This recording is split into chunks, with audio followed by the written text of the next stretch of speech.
जहांदाद को गुलाम से जैसे ही पता चलता है कि बादशाह सुंदरी को ढूंढ रहा है तो जहांदाद तुरंत गुलाम से कहता है, जब तक बादशाह की शादी मूर्ख से नहीं हो जाती सुंदरी उसके हाथ नहीं लगनी चाहिए। इस लड़की को क्वार्टर में छुपा कर रखो। बादशाह की शादी के तुरंत बाद मैं तेरी सुंदरी से शादी करवा दूंगा और तुम दोनों को किसी दूसरे शहर मुंतकिल कर दूंगा। लेकिन उसी वक्त रात को बादशाह गुलाम को फोन करता है, लेकिन गुलाम की जगह सुंदरी फोन उठा लेती है। ये सुनकर बादशाह को तुरंत शक हो जाता है कि जिस लड़की की आवाज उसने सुनी है वो कोई और नहीं बल्कि उसकी मोहब्बत सुंदरी है, जो इस वक्त गुलाम के क्वार्टर में है। उसी वक्त बादशाह छुपते हुए तुरंत गुलाम के क्वार्टर पहुंच जाता है। दरवाजा बंद होता है, इसलिए बिना कोई आवाज किए बादशाह दीवार फांदकर अंदर घुस जाता है और जैसे ही उसकी नजर सुंदरी पर पड़ती है उसके होश उड़ जाते हैं। उसे तुरंत समझ आ जाता है कि गुलाम ने सुंदरी को अपने क्वार्टर में छुपा कर रखा हुआ है। लेकिन उसी वक्त बादशाह एक खतरनाक कदम उठाता है। वो सुंदरी को बेहोश करता है और उसे अपने कंधे पर उठाकर तुरंत सुंदरगढ़ हवेली ले जाता है। सुबह जैसे ही सुंदरी को होश आता है वो बादशाह को सामने देखकर बिल्कुल शॉक हो जाती है।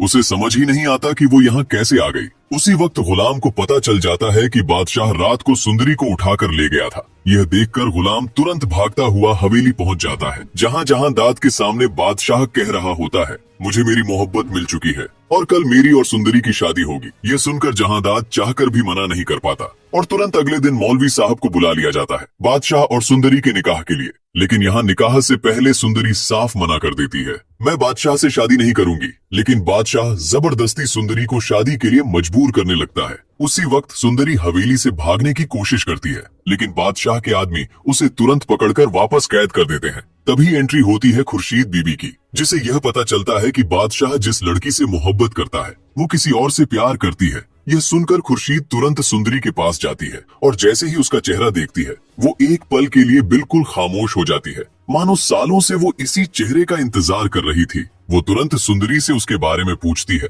और सुंदरी बताती है, मेरे मरहूम बाप का नाम आशिक अली था, जिनका कुछ ही दिन पहले इंतकाल हुआ है। ये सुनकर खुर्शीद के पैरों तले जमीन खिसक जाती है। उसी वक्त उसे समझ आ जाता है यह मेरी अपनी बेटी है। ये जानकर खुर्शीद तुरंत फैसला लेती है कि अब वो सुंदरी के साथ वो जुल्म नहीं होने देगी जो कभी उसके साथ हुआ था। इसलिए खुर्शीद सुंदरी को हवेली से भगा देती है और उसे गुलाम के हवाले करते हुए कहती है, तुरंत यहाँ से निकल जाओ, अगर बादशाह को पता चल गया तो वो तुम दोनों को जान से मार देगा।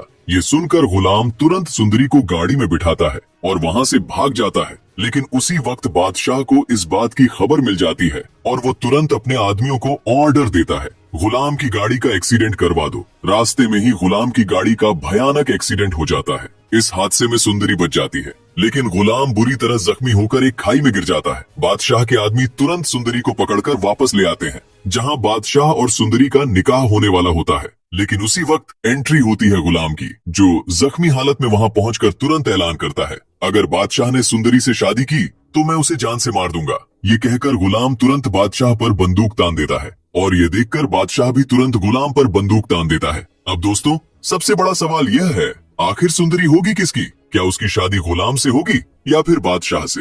आपको क्या लगता है? कमेंट करके जरूर बताना। और याद रहे, यह सिर्फ हमारी प्रेडिक्शन है जो गलत भी हो सकती है, जो सिर्फ एंटरटेनमेंट पर्पस के लिए बनाई गई है।